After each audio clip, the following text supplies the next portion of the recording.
සුබ දවසක් මගේ යාළුවෝ හැමෝටම. අද මම ඇවිල්ලා ඉන්නේ ඇල්පිටියට. ඇල්පිටියේ භාවනා අසපුවට මහමෙවුනා භාවනා අසපුවට මම ඇවිල්ලා ඉන්නේ. මට හිතුණා අපේලා වීඩියෝ එකක් කරන්න ඕනේ කියලා. මොකද ඔයාලා මෙතෙන්ට ආපු අයත් ඇති, ආපු නැති අයත් ඇති. මේ වීඩියෝ එක කරන්නේ ආපු අයට නෙවෙයි, ආපු නැති අයට දැනගන්න. මමත් මේ ටෙස්ට් ටයිම් තමයි ඇවිල්ලා තියෙන්නේ. මමත් තාම ඇතුළට ගිහිල්ලා නැහැ. තවම මම ඉන්නේ මෙතන ඇතුල් වෙන තැන පාකින් එක ළඟ හරියටම ඉන්නේ. ඔයාලට බලාගත්තා මේ පැත්තෙන් තමයි එන පාර. මුලින්ම මම කියන්නම් මෙතෙන්ට එන ලොකේෂන් එක.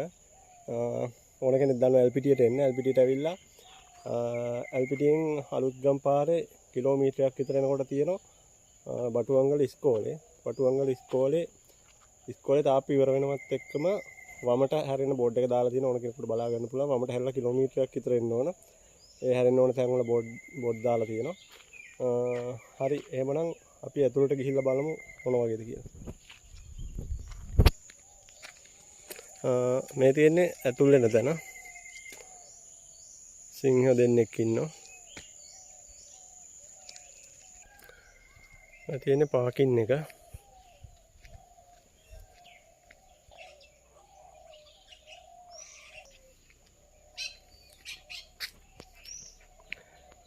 තාම මේකේ වැඩ ඉවර නෑ. වැඩ කරන ගමන් තියෙන්නේ.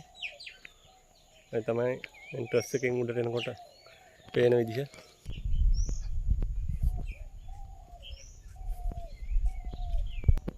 මේ තියෙන්නේ චෛත්‍ය නම් තාම වැඩ ඉවර නෑ.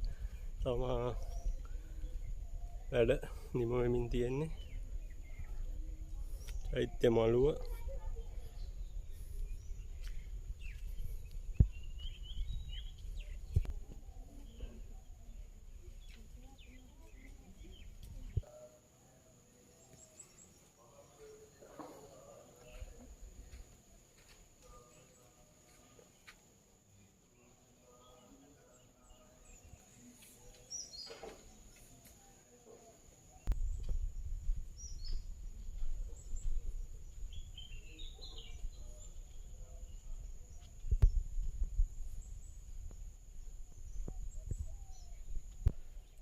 මේ අසපුවේ මම වෙන තැන් වලට වැඩිය පොඩි විශේෂත්වයක් දකින්න. මොකක්ද දන්නවද?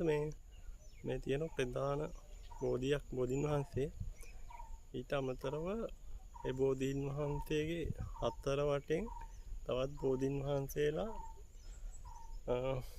හතරක් තියෙනවා. මේ ඔයාලට බලන්න 1 2 3 4යි.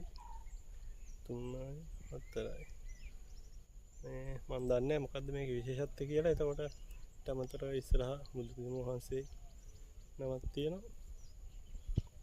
ඇත්තටම මේ ගොඩක් ලස්සනයි මෙතන. මම ඔයාලට කියන්නේ ඇවිල්ලාම බලන්න කියලා. ඇල්පිටියාවට ඔයාලට මේ ඉස්සරහින් පේන්නේ මේ ධර්මශාලාව. ඔය පැත්තට අද ගොඩක් ළඟට යන්න විදියක් නැහැ. මේ සීල ව්‍යාපාර වැඩසටහනක් තියෙන එක ඇතුලේ.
ඇත්තටම මේ ගොඩක් ලස්සන අසපුවක්.